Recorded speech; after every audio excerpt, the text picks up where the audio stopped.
Here we are. We are live, Evolve Conversations with the awesome Jules from Unconventional Life, entrepreneurship, and I could go on for half an hour about what she's done. But today we're just going to focus on what is now and what is around the corner. So, Jules, welcome.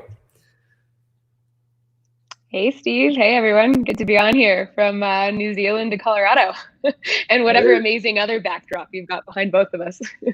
And that is Queenstown. That was probably where we're meant to be 2 weeks ago, doing a nice walk around the lake with Evolve. Jules was coming down to Evolve. Obviously, how things have changed in the last 4 weeks. But today, I kind of want to take the old 4D process, which we talk around, like discovery, dream, design, deploy. And a question for you, Jules, right now is like, what have you discovered for yourself and also the community and organization that you're building? What have you discovered through this like 4 or 5 weeks? Yeah, well, I think we are definitely, they're calling it the great pause, some of the words I've heard before being thrown around. But, we were supposed to bring 500 entrepreneurs, creatives, artists on a cruise ship through Italy in June, which now kind of sounds like a Saturday Night Live skit at this point in the process.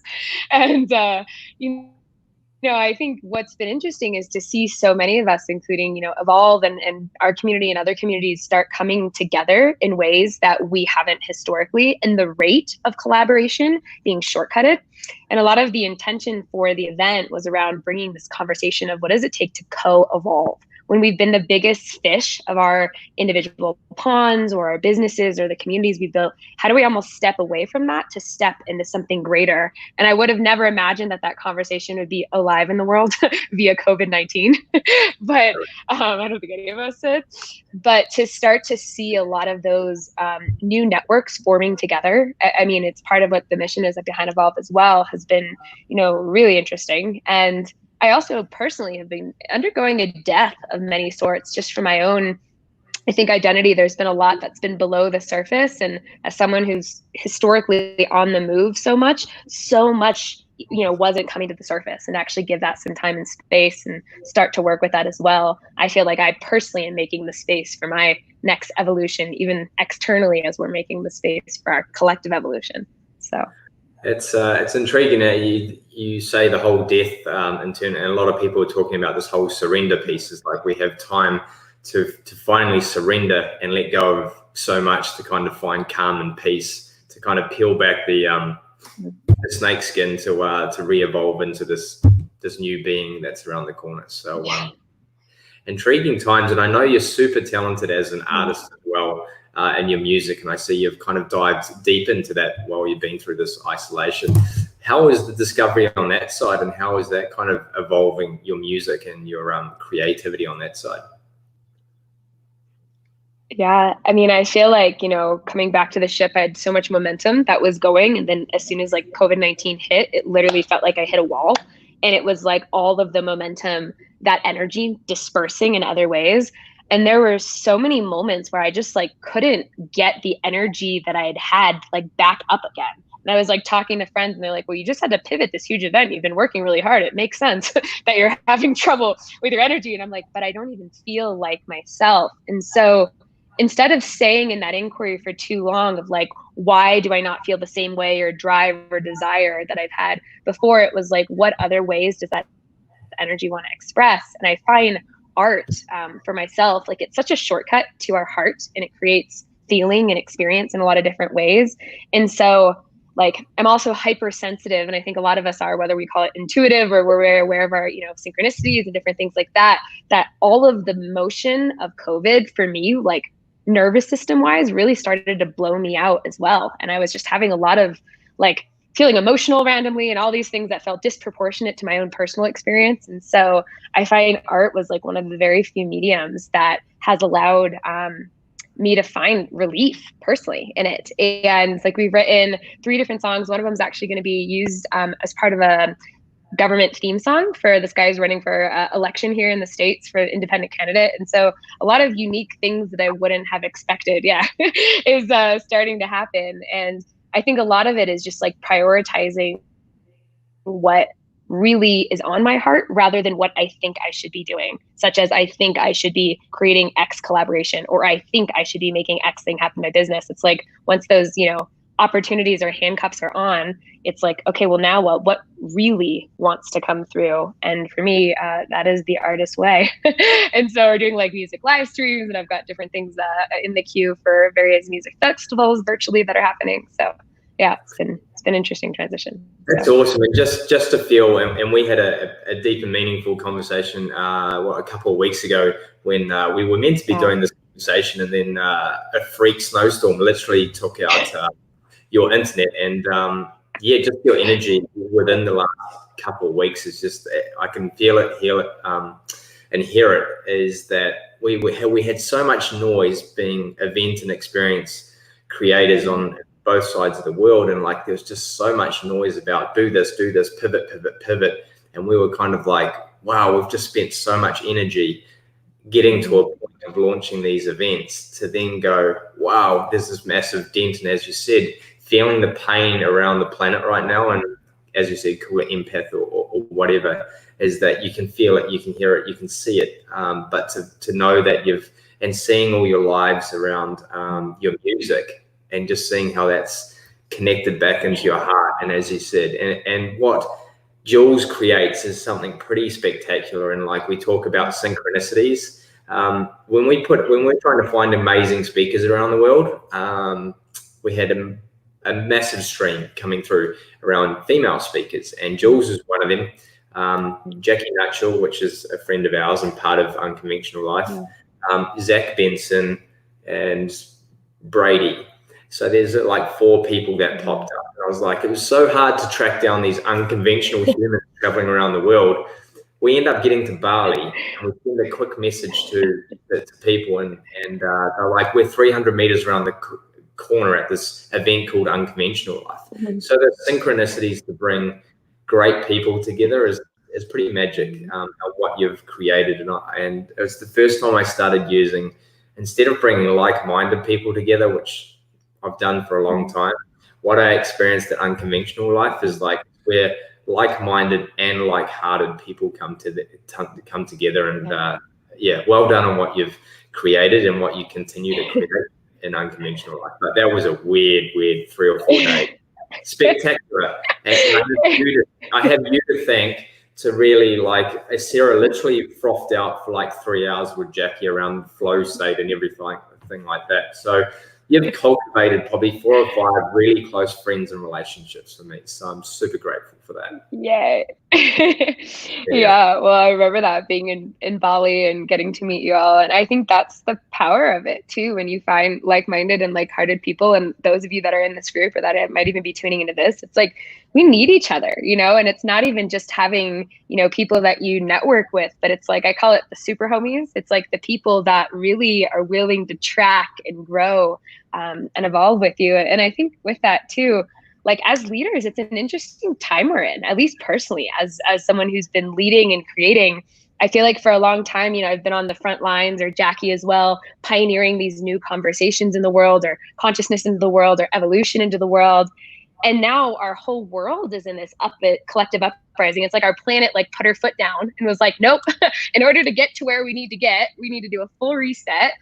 But for those of us who have been doing this for a while, it's a lot to kind of hold and then to start to make way for more people to come through. But I think it's a very interesting time, and we need each other more than ever. But also, like, we're in a collective uprising, and we are just getting started. And with that, it is a collective pain rising to make the space. But both end.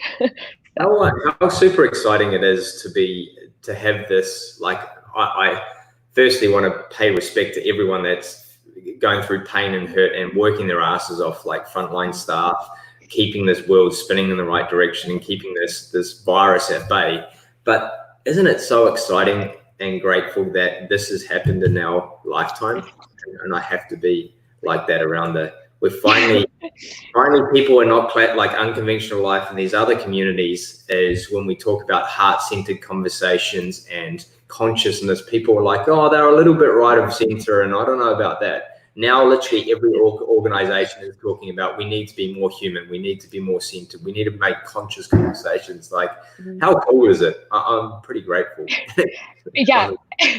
I mean, absolutely. I don't think any of us, and even when we talk to our kids or our grandkids, it's like, what were you doing during COVID-19 when the world shut down? But it's been a real reassessment and a realignment of what actually matters, what actually moves the needle. Some of us have been working remotely for a while. Some of us, now we realize most of the world can work remotely, unless of course it's critical and essential frontline in that way. But I get excited for the reinvention, and I think we needed it. We definitely needed it. Like, our humanity, I think, was like hungry for it. And I think that's why she was like, no, we're doing this in the way. So Mother Earth, and finally we're getting blue skies around the world, and climate change is like stopped just for a little bit to let the world have a bit of breath and get us back in sync. So that's pretty awesome.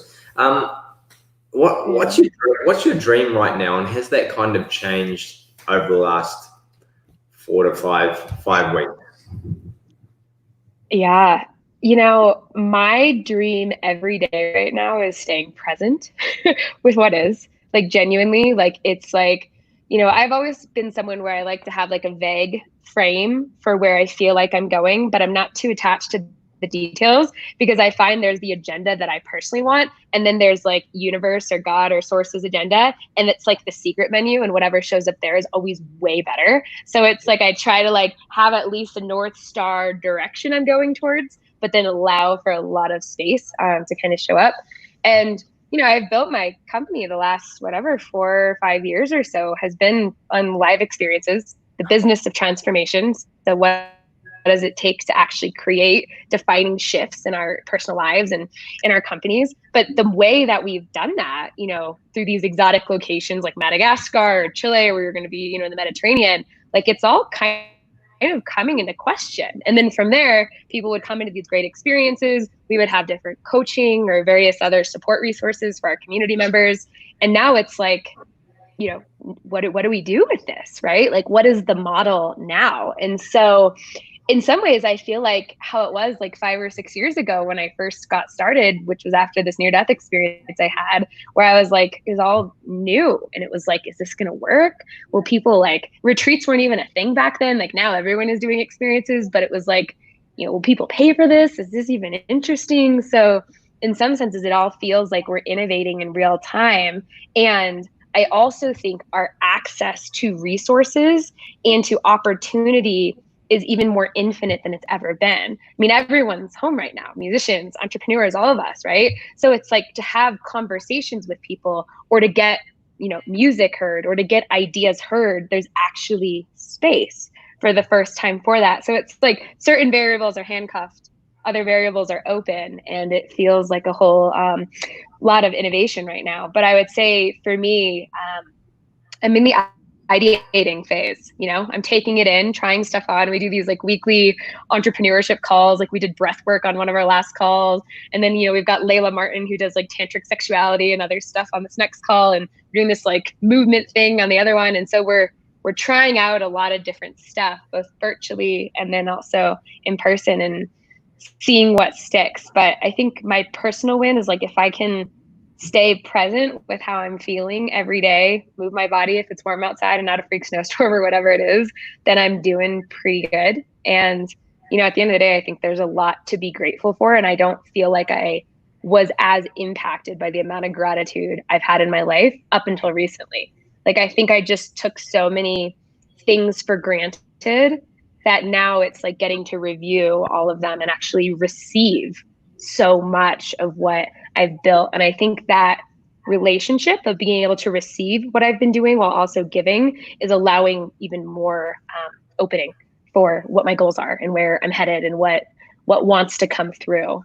So it's a unique process for sure. That whole receiving comment that you made there is powerful, because like, obviously this is my 4th kind of events ecosystem creating, and especially the last one, I was going through the events and experiences and getting to the end of it, having oh, hey buddy, how's things? Come and join the call. My little dog over there. it's awesome. Is having I didn't have I wasn't allowing myself to receive what I was creating, and I was like, I'm just getting tired. And now I feel just like you, being able to receive what we've done the last 10, 15 years, and then building that receiving into what is next. So around designing events and experiences moving forward, how do you think that is going to change for us event curators and retreat builders? How do you think the design is going to change? Yeah, I mean, I think that's the question. I mean, we're both in this group full of, many 7, 8, 9-figure, event creators who literally have had, millions, tens, 20 million, worth of revenue. And then like in an instant, having to pivot. What do we do? Do we cancel? Do we charge less because it's online? What do we offer? And I think around the board, the unanimous consensus is that, even through virtual avenues, like connection is what people are prioritizing. Like I'm prioritizing in my life, like even moments like this, we just want more connection. We want to feel more genuine, authentic connection. And so I think when it comes down to designing experiences, I mean, that's always been a huge value of why I've done what I've done for so long. But I think moving forward, it's going to be staying more true, doubling down on what the intention is. And I think being less attached to the form and expression, where I think, for me before it was like, can I bring people to a safari in South Africa where they like film part of like Jurassic 5 or off a private island in the coast of Madagascar or some sweet exotic thing in a treehouse in Nicaragua. It was like, what crevices and things can I expose people to? But I almost think it's going to be taking away some of the bells and whistles and coming back more to the heart of it. And it's like, if the heart of it is connection, I mean, we can be literally camped out in our living room, via Zoom in breakout sessions and actually dropping in without having a million things to do to get in our car or to head to our next meeting or to, do this different thing. And so, so I think that is going to be more where the rich inquiry is. And not to say we won't still travel. Like we have an event coming up for the total solar eclipse in December, at the end of the year in Patagonia. So we're still hoping to be on this beautiful piece of land for that total solar eclipse fest. But also, looking back. And I think some of us who can't evolve and adapt, I think there's been a lot of excess eventing or a lot of excess stuff. I think it's like, what intention is what you're doing? How is it actually fulfilling in the world? And if it doesn't include real connection, not just like, hey, nice to meet you, what do you do? But like actually move the needle, I think it's not going to warrant our attention anymore because it won't be worth it. The things I'm participating in those listening to this right now, prioritizing listening to this, it's like our time does matter. And am I actually feeling a shift or is something actually transpiring versus like passive consumption or passive action or passive movement? And so I feel like we needed some disruption. And I think we're in that right now. And I think those of us who will thrive are those that get creative and stay committed to the essence of that. It's not arriving at a conclusion, but being in the continual pursuit of inquiry and curiosity and present moment feedback that informs what agenda, wants to show up. So I love the word inquiry that you continue to use, and I'll love to see the transcribe after this, and inquiry would definitely be at the top with how we're evolving right now. But it's interesting around the whole Zoom conversation because let's face it, that's what most people are using right now. And you give that example of like not having to travel to have that connection. Like I had to travel 5 times last year to connect with most of my community up in America and spend $30,000. Now having a virtual video or, as you said, breath work, you're getting pretty close to that and getting that connection piece. And then you mentioned the passiveness of stuff. And there's so much noise right now. There's just like everyone's doing a free challenge or free content or free this, and there's so much noise, and as you said, passive noise. So it's interesting. It's going to be interesting to see how you move away from content to connection, and how Facebook and these platforms are going to be able to take the next level, because it comes with right now, this is exciting, Zoom and people diving into it. but that will become noise very shortly. So what is next? People are talking VR, and you put a headset in and you have a dining table in Nicaragua, or go to that African safari. I'm like, I can't buy into that yet. I don't know your thoughts around that, but I'm like, yeah, I can't buy into that quite yet either. But I think you're right, though. It is moving away from content. I think we've been in the, consumption of generating in that way, rather than letting ourselves doing our own work and letting what we're doing actually be the thing that transmits. And so, I think we're moving in into a new era. And what is collaborate? Like, I think Jason Gaynard said around from Mastermind Talks is, the new currency moving forward is around experiences. Like, I know I've just come out of lockdown and finally could go and buy my coffee and have some sort of human connection from 2 meters away. What is that collaboration and that experience moving forward? Because there's still so much uncertainty, even with December and January and February. What's that look like? I think that's the question. I mean, we've got 2 trips on a cruise ships for next year, one in Antarctica, December of 2021. We've got one in the Mediterranean in June, and we've got Patagonia on land on this campaign in December. And so I think a lot of it is fluidity. It's like staying fluid to what's evolving. And I also think, for me, like, we're changing our model where we want people, to basically feel like they're a member in our community. They're not just coming to a one-off experience. And I think you guys are doing a great job with that, with Evolve and, this Facebook group and all the different ways you're engaging people. But it's like, someone gets to invest, say, their deposit for an event, but it really invests them into the community full of calls like this. And it also invests them into upcoming things, maybe at a discounted rate or more flexible terms and conditions and those kinds of things. And so I think, I would be curious. Like, I think the way Corona is going to happen is that I feel like we've come out, but I wouldn't be surprised if we have another big wave that comes through. So I think it's going to have to be a hybrid model. I think, even when things open up, we might not be going to 500 people on a cruise ship. I hope by June of next year we are, but I don't know if we're going to.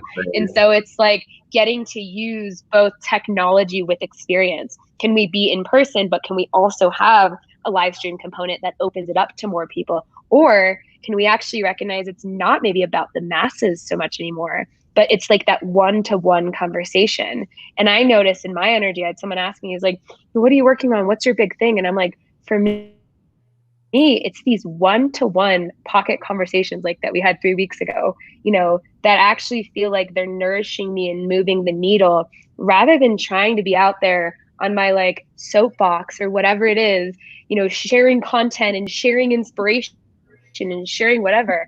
It's like, what actually matters right now? Like, what's actually real? And like, who do I really want to invest in and have close to me? Not because I think they're going to provide X, Y, and Z opportunity, but like, who's my like core, like homie? Like, who's the person I genuinely want to like engage with?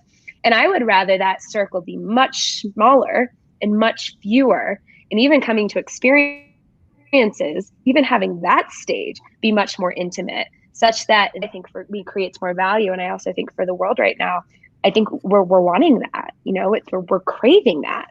So we are craving, and that intimacy conversation is intimacy right now is, for a lot of us, has kind of been taken away around energy and physical touch and all of that sort of thing, hugs and shaking hands and all that sort of stuff. There's this aching pain for intimacy in the world and all its formats right now.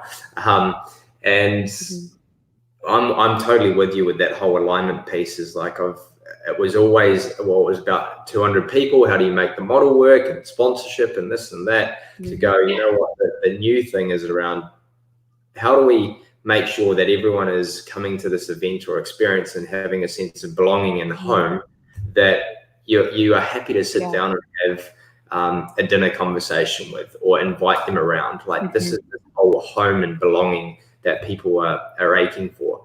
And I've rephrased things in how you said, people are asking, like, what are you working on right now? And like you, I'm like, I ask people, like, who are you working with right now? And that's really powerful to go, as you said, who's the one people that you're working with, or who are you collaborating with right now? And the collaboration is really interesting. Like there has to be death, and there has to be ego death.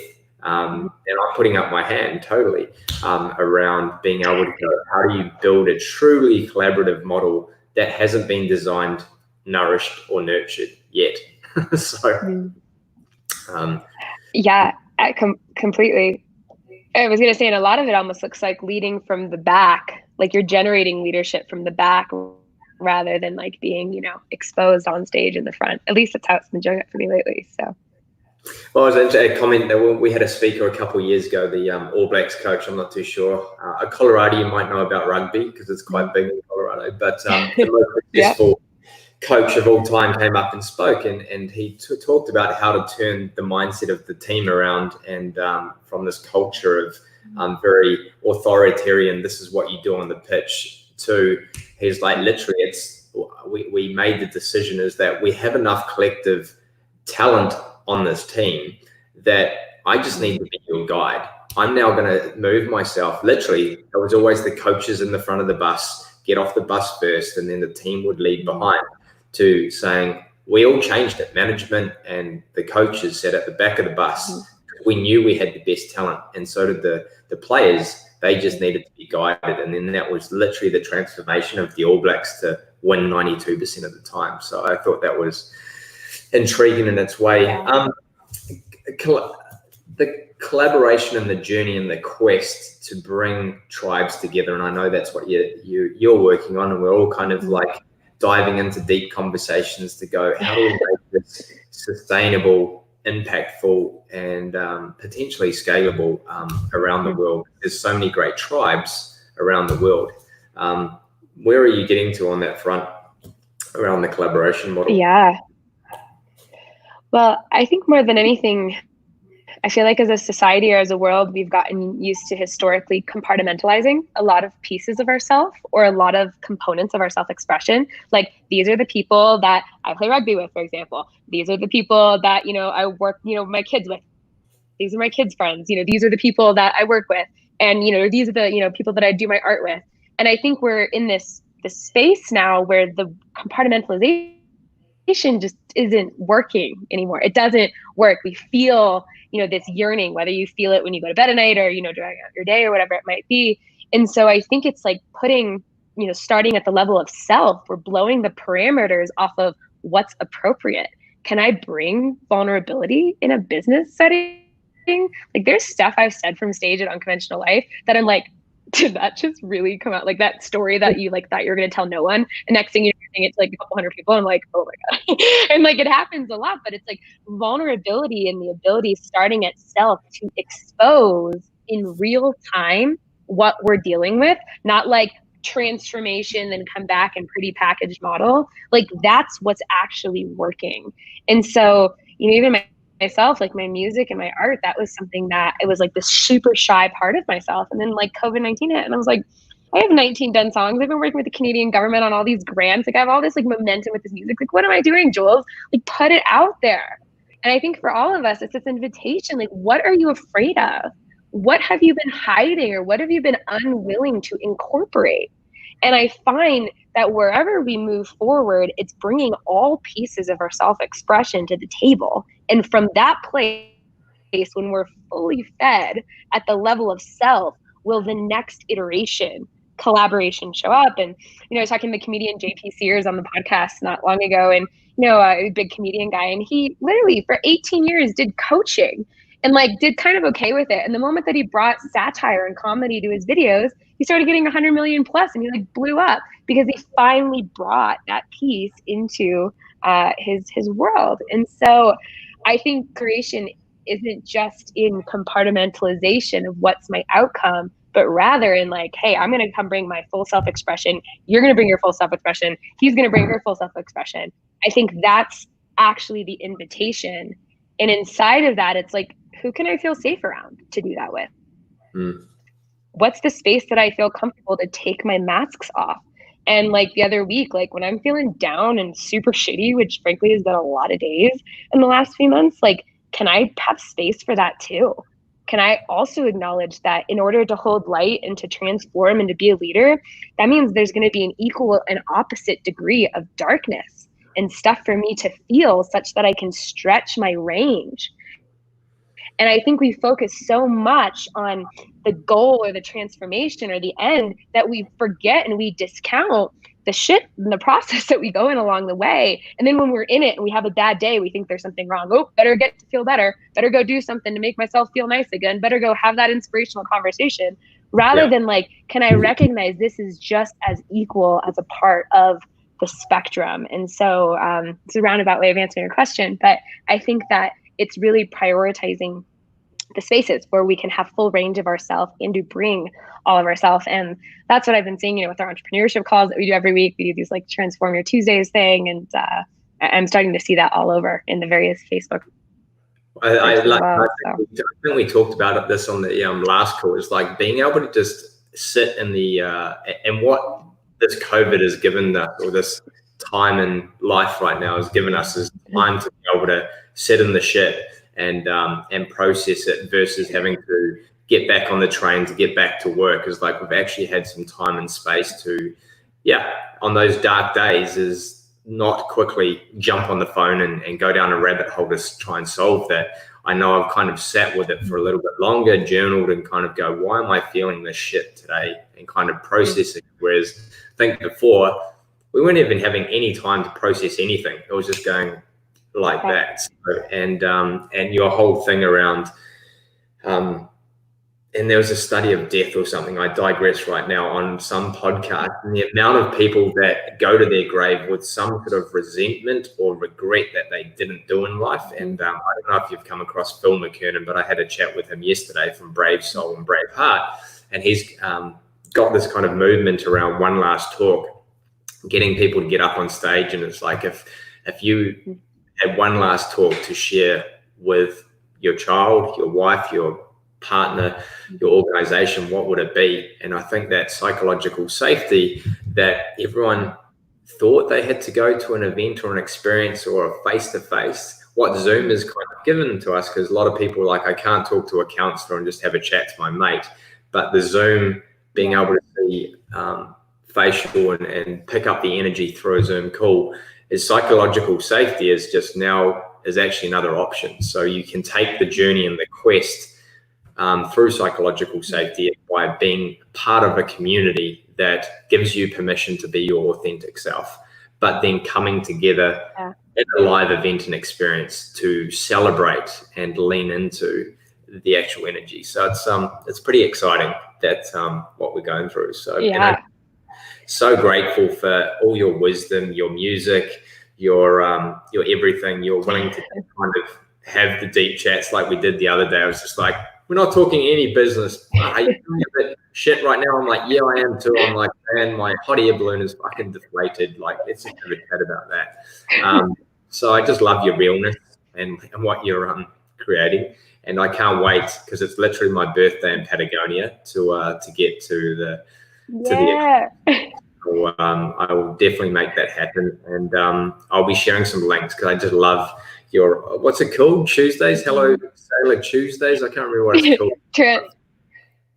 Transform Your Tuesdays. So we've been doing this series since we're obviously not on a cruise ship in Italy. We've taken all the speakers, and for an hour every Tuesday, it's free to join. It's a way to come connect with people. We do different breakout rooms, and we have like everything from breath work to, we had like Yannick Silver from Maverick doing some journaling prompts. We have had like wealth planning and how to financial, immune yourself during recession, and I mean, all across the board. But yeah, on Tuesdays for sure. And and I hope, as I said, Patagonia will be, like you said, the celebration for all of us. We'll have like done the work, and then we'll get there and be like, yes, this is our moment to celebrate and love up on each other. So bring on the lotus tents in nature, and just being able to celebrate and just breathe and celebrate and have a good time. Yes, there will be a bit of content and some magic, but man, it's time to breathe and have a good time and hug each other. Fuck, all feel good. So. Totally. Hot springs by the river, all the things. So Yeah, man, totally. Rock and roll. So I'm going to share and make sure the time zones are a bit tricky for our friends down in Australia and New Zealand, but for our friends up in North America, time zone's great in regards to the Transformation Tuesdays. So, Jules, thanks a million. And I'm glad it's starting to get sunny up in Colorado, so you can go get outside and be a badass with that kickboxing of yours. Watch out. Yeah, thanks, Steve. And to the Evolve community, looking forward to hopefully having some face time. And we'll all celebrate each other at some point soon. So thanks.